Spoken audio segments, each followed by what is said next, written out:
दोस्तों जय श्री राम। आज हम लोग ग्रामर की दूसरी क्लास स्टार्ट कर रहे हैं। अभी तक हमने लाल किताब की कुंडली बनाना सीखा, लाल किताब और वैदिक ज्योतिष में अंतर क्या होता है उसके बारे में जाना, और कौन सा ग्रह किस घर में उच्च का होता है, कौन सा ग्रह किस घर में नीच का होता है, इसको हमने समझा। हमने ये भी जाना कि कौन सा ग्रह किस घर का कारक ग्रह है और कौन सा ग्रह किस घर का मालिक होता है। ये बेसिक चैप्टर हमने अपनी पहली क्लास में समझा। अब हम समझेंगे कि ग्रहों का आपस में संबंध कैसा होता है, आपस में दोस्ती दुश्मनी, इस चीज़ को हम लोग समझेंगे। तो सबसे पहले ग्रहों का जो आपसी संबंध होता है उसको समझते हैं। जैसे सूर्य और अगर बुध साथ में है, सूर्य और बुध अगर साथ में है तो सूर्य भी अच्छा हो जाएगा और बुध भी अच्छा होगा। सूर्य और राहु अगर साथ में है तो सूर्य पर पूर्ण ग्रहण लग जाएगा। अगर सूर्य केतु साथ में है तो सूर्य पर आंशिक ग्रहण लगेगा। यहाँ पर सूर्य के जो फल है ना वो खराब हो जाएंगे। यही कंडीशन सूर्य और राहु जब होते हैं तो राहु पूरी तरीके से सूर्य पर ग्रहण लगा देता है और सूर्य के फलों को खराब कर देता है। चंद्र केतु जब साथ में होते हैं तो चंद्र पर पूर्ण ग्रहण लग जाता है। चंद्र राहु साथ में होते हैं तो चंद्र पर आंशिक ग्रहण लगता है। केतु जब चंद्र के साथ में होता है तब चंद्र को ज़्यादा नुकसान होता है। राहु मंगल जब साथ में होते हैं तो इस कंडीशन में राहु चुप हो जाता है। अब ग्रहों का आपस में संबंध समझते हैं कि कौन सा ग्रह किसका दोस्त है और कौन सा ग्रह आपस में दुश्मन है। ये मैंने एक चार्ट बनाया हुआ है, ये बहुत ही इम्पोर्टेंट है इस तरीके से समझना है, क्योंकि जब हम आगे ग्रहों का फलन करेंगे तो उस समय इस चीज़ को याद रखना बहुत ज़रूरी है कि कौन सा ग्रह किस ग्रह का पर्टिकुलर दोस्त है। जैसे सूर्य चंद्रमा का दोस्त है, चंद्रमा बृहस्पति का दोस्त मंगल नेक है, मंगल नेक का दोस्त राहु है, राहु का दोस्त बुध है, बुध का दोस्त केतु है, केतु का दोस्त शनि है और शनि का दोस्त शुक्र है। इस तरीके से हमको याद रखना है। जब हम आगे ग्रहों का फलन पढ़ेंगे, जब हम ये देखेंगे कि किस ग्रह में किस घर में किस ग्रह का दोस्त बैठा हुआ है, तो ये टेबल वहाँ पर बहुत काम आएगी। इसी तरह दुश्मन ग्रह की एक अलग पार्टी है। जैसे शनि का दुश्मन सूर्य, सूर्य का दुश्मन शुक्र, शुक्र का दुश्मन बृहस्पति, बृहस्पति का दुश्मन बुध, बुध का दुश्मन चंद्रमा, चंद्रमा का दुश्मन केतु और केतु का दुश्मन मंगल बुध और मंगल बुध का दुश्मन राहु। तो इस तरीके से हर ग्रह एक दूसरे का दोस्त और दुश्मन होता है। ये हमने एक चार्ट बनाया हुआ है जिसमें पहले उसमें में ग्रह लिखा हुआ है, फिर ये बराबर के ग्रह का मतलब हुआ कि ये वाले ग्रह इस ग्रह के ना ही दोस्त हैं और ना ही दुश्मन हैं। ये आपस में दोस्त हैं इस ग्रह के, और ये ग्रह इस ग्रह के दुश्मन हैं, शत्रु हैं। तो गुरु के जो बराबर के ग्रह हैं जिनसे गुरु ना ही शत्रुता रखते हैं ना ही मित्रता रखते हैं, वो हैं राहु, केतु और शनि। गुरु के दोस्त ग्रह हैं सूर्य, मंगल और चंद्र। गुरु के दुश्मन ग्रह हैं, गुरु जिनसे शत्रुता रखते हैं, वो हैं शुक्र और बुध। इसी तरह सूर्य जब भी बुध के साथ में रहेंगे तो सूर्य के साथ में बुध चुप रहेंगे, तो एक तरीके से इनको दोस्त ही माना जाएगा। सूर्य के जो दोस्त हैं वो हैं गुरु, मंगल और चंद्र। सूर्य के जो दुश्मन ग्रह हैं वो है शुक्र, शनि और राहु। उसके बाद चंद्रमा पर आते हैं। चंद्रमा के बराबर के ग्रह हैं जिनको चंद्रमा ना शत्रु मानते हैं और ना ही मित्र मानते हैं, वो हैं शुक्र, शनि, मंगल और गुरु। चंद्रमा के दोस्त हैं सूर्य और बुध, और दुश्मन ग्रह है राहु और केतु। इसी तरीके से शुक्र के बराबर के ग्रह हैं मंगल और गुरु।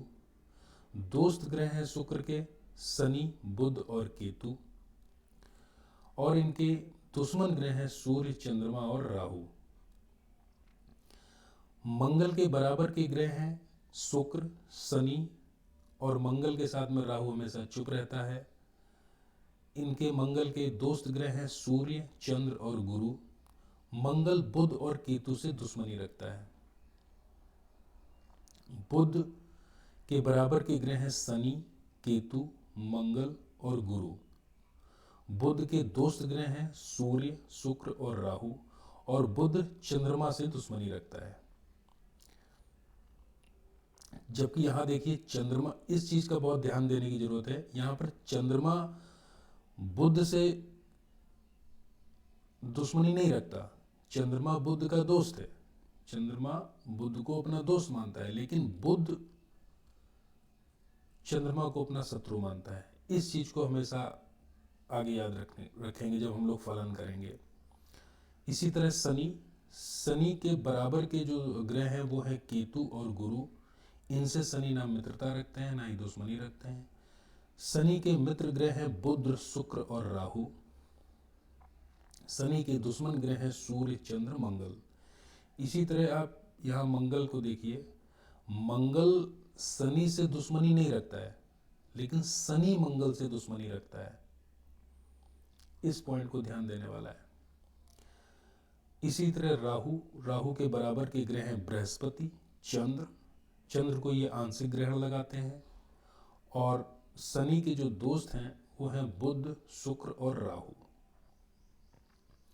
इनके जो दुश्मन ग्रह हैं वो सूर्य, चंद्र, मंगल। उसके बाद केतु के बराबर के ग्रह हैं गुरु, शनि, केतु, सूर्य को आंशिक ग्रहण लगाते हैं ये। इनके दोस्त ग्रह हैं शुक्र और राहु। शुक्र राहु के साथ में कंफर्टेबल रहते हैं। और इनके जो दुश्मन ग्रह हैं केतु, जिनसे दुश्मनी रखता है, वो हैं बुध, मंगल और चंद्र को ये ग्रहण लगा देते हैं। तो ये एक प्रॉपर चार्ट है।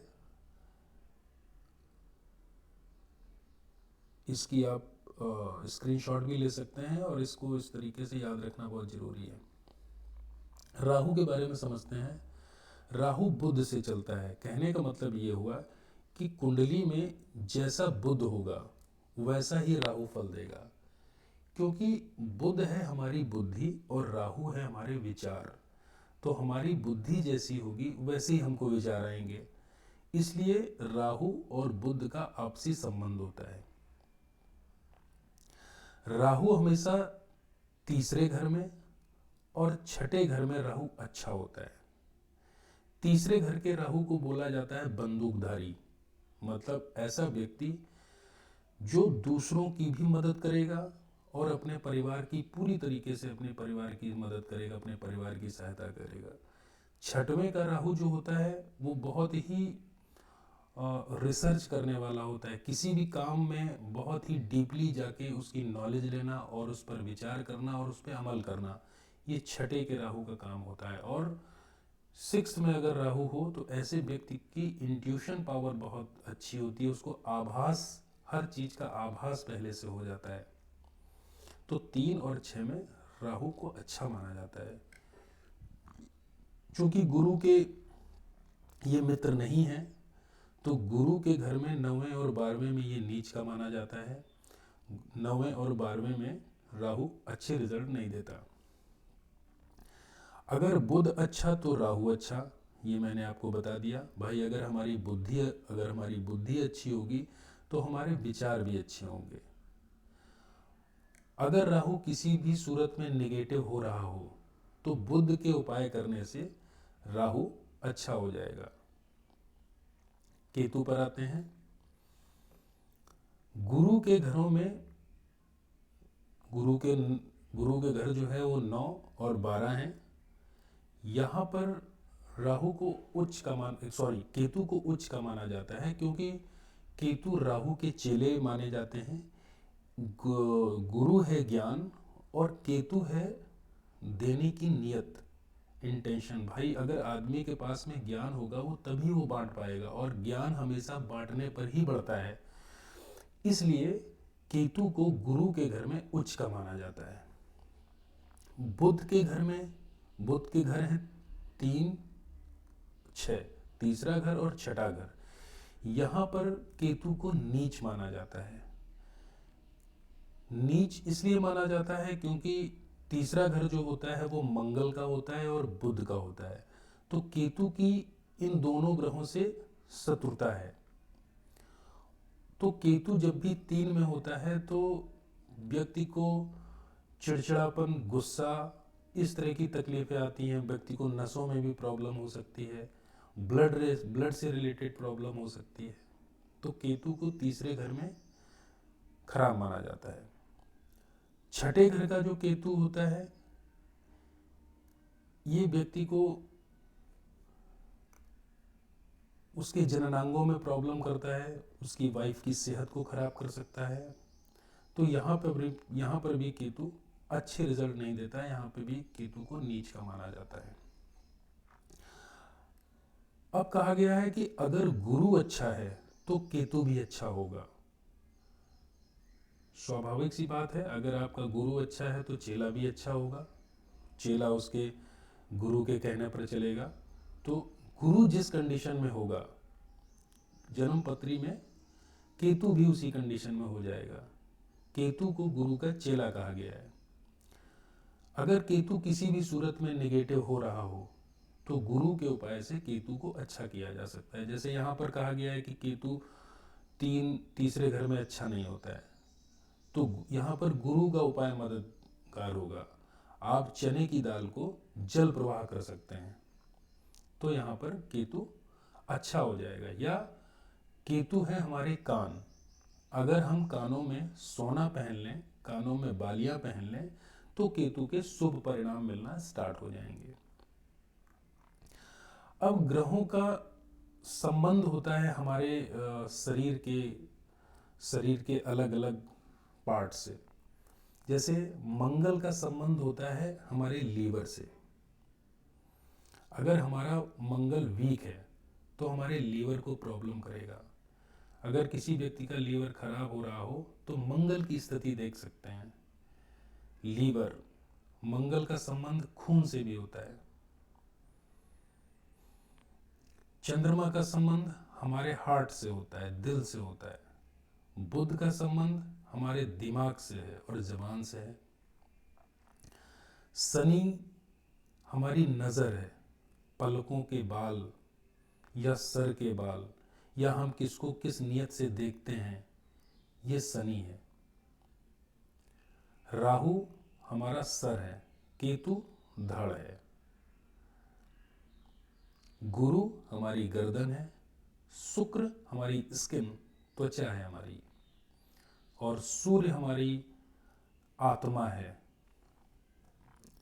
तो सूर्य की प्लेसमेंट ये बताती है, कुंडली में सूर्य जहां प्लेस होगा, जिस कंडीशन में होगा, वो हमारी आत्मा की प्योरिटी को बताता है। अगर सूर्य बैड कंडीशन में है तो हमारी आत्मा शुद्ध नहीं होगी, हमारी आत्मा को कुछ ना कुछ ग्रहण लगा होगा।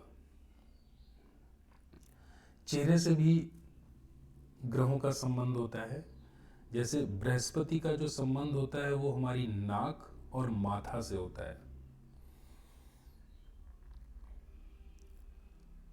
सूर्य का जो संबंध होता है वो हमारे शरीर के दाएं हिस्से से होता है, हमारी दाईं आंख और हमारे शरीर का दायां हिस्सा। चंद्र का जो संबंध होता है वो हमारे बाएं हिस्से से होता है, हमारी बाईं आंख और हमारे शरीर का बायां हिस्सा। शुक्र हमारी स्किन से रिलेटेड है, स्किन से संबंध होता है। हमारे जो गाल हैं वो शुक्र से संबंधित होते हैं। मंगल नेक ऊपर वाला होंठ और मंगल बद नीचे वाला होंठ। अगर नीचे वाला होंठ बड़ा है तो मंगल बध होगा, और ऊपर वाला होंठ अगर नीचे वाले होंठ से बड़ा है तो मंगल नेक होगा। बुध नाक का अगला हिस्सा, जो नथुने होते हैं, जो हमारे नथनों के जो बीच का जो हिस्सा है, वो बुध कहलाता है। शनि हमारी भौहें, पलकों के बाल, राहु थोड़ी, और केतु कान। तो ये हमारे चेहरे से संबंधित ग्रहों का संबंध हमारे चेहरे से होता है। ये निशानी होती है कि चेहरे से देख के हम अंदाज़ा लगा सकते हैं कि हमारा ग्रह कैसा है। ये जैसे मैंने ऊपर आपको बताया, ऊपर वाला होंठ नीचे वाले होंठ से बड़ा है तो मंगल नेक, और नीचे वाला होंठ ऊपर वाले होंठ से बड़ा है तो मंगल बध। अब ग्रहों के कुछ रंग होते हैं। हर ग्रह जो है कुछ ग्रहों से संबंध रखता है। जैसे गुरु, जो पीला रंग होता है वो गुरु ग्रह से संबंध रखता है। जो तांबे की तरह कलर होता है, जो गेहूं की तरह जो कलर होता है, वो सूर्य से संबंध रखता है। चंद्रमा का कलर जो होता है वो एकदम वाइट होता है, दूध जैसा। शुक्र का जो कलर होता है वो भी वाइट होता है, वो दही जैसा, थोड़ा सा क्रीमिश होता है, क्रीम कलर। मंगल नेक का कलर होता है लाल रंग, खून जैसा। मंगल बध का कलर भी लाल होता है, लेकिन वो चमकीला कलर होता है। बुध का कलर हरा होता है। शनि का कलर काला होता है। राहु का कलर नीला होता है। और केतु का कलर दो रंगा होता है, काला सफेद। काला सफेद भी होता है, और कोई भी दो कलर एक साथ हों, वो केतु के कलर होते हैं। तो ये रंग जब आगे चल के हम जब उपाय करेंगे ग्रहों के, जब कोई ग्रह किसी घर में बैठ के खराब रिजल्ट दे रहा होगा, तो उस समय ये कलर काम आएंगे। ग्रहों के लिंग भी होते हैं, जैसे गुरु, सूर्य और मंगल, ये नर ग्रह होते हैं। ये बेसिक ग्रामर आपको इसलिए मैं बता रहा हूं क्योंकि आगे चल के इसी ग्रामर का यूज होना है हर चीज में। तो अगर बेसिक ग्रामर के कॉन्सेप्ट हमको क्लियर होंगे तो आगे हम जब भी प्रेडिक्शन में आएंगे, प्रेडिक्शन करेंगे, तो वो हर चीज हम अच्छे से कर पाएंगे। तो गुरु, सूर्य और मंगल ये नर ग्रह हैं।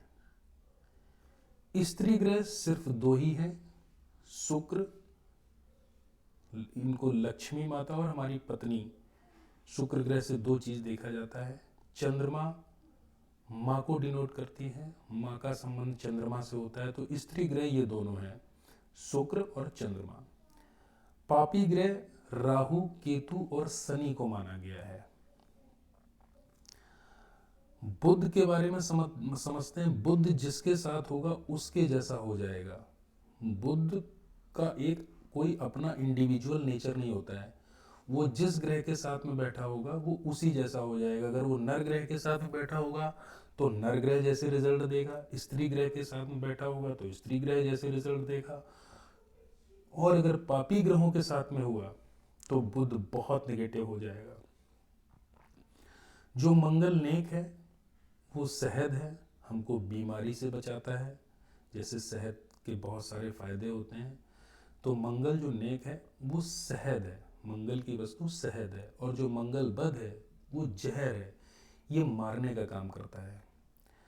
तो आज हमने ये ग्रामर की एक दूसरी क्लास के बारे में, ग्रहों के लिंग, ग्रहों के रंग और ग्रहों का चेहरे से संबंध, ग्रहों की आपसी दुश्मनी, मित्रता, इसके बारे में समझा। आगे की क्लास में इसी ग्रामर के पार्ट को और आगे कंटिन्यू रखेंगे। और हमारी, आपने देखा होगा हमारे वीडियो के नीचे जो है एक लाइन चलती रहती है, वो मैंने इसलिए लाइन चलाई हुई है, किसी को अगर जन्म पत्री अपनी दिखानी है, किसी को कोई प्रॉब्लम है, तो वो हमारी वेबसाइट पर जाकर, हमारे कॉन्टैक्ट अस में जब जाएगा हमारी वेबसाइट में, तो वहाँ पे एक फॉर्म दिया हुआ है, उसको वो फिल करे और वहाँ पर अपनी डिटेल्स भरे जन्म स्थान, जन्म तिथि और जन्म समय, और वो पर्टिकुलर किस समस्या से गुजर रहा है वो अपना क्वेश्चन वहाँ पर पुटअप कर सकता है। क्वेश्चन वहाँ पर पुटअप करना बहुत ही ज़रूरी है। तो हर शनिवार को मैं वैदिक एस्ट्रोलॉजी की तरफ से एक मुहिम चला रहा हूँ। हर शनिवार को मैं यूट्यूब पे लाइव आया करूँगा। उस समय जितनी भी कुंडली एक हफ्ते में हमारे पास में आया करेंगी, उसमें से 5 कुंडलियों को सेलेक्ट किया जाएगा और उन्हीं 5 कुंडली के बारे में उस यूट्यूब लाइव सेशन में हम चर्चा करेंगे। आपको कुंडली देखना भी सिखाएंगे और आपकी समस्या का समाधान भी करेंगे। तो आप इसी तरीके से लाल किताब को अध्ययन करते रहिए। अभी ग्रामर का पोर्शन चल रहा है, तो ग्रामर का कॉन्सेप्ट जितना आपका मजबूत हो जाएगा, आगे चल के जब हम ये प्रेडिक्शन करेंगे कौन सा ग्रह किस घर में बैठ के क्या रिजल्ट दे रहा है, या घरों के जो कॉम्बिनेशन के बारे में जब हम अध्ययन करेंगे, तो आपके लिए बहुत ही ईजी होगा। तब तक आप खुश रहिए, आबाद रहिए। जय श्री राम।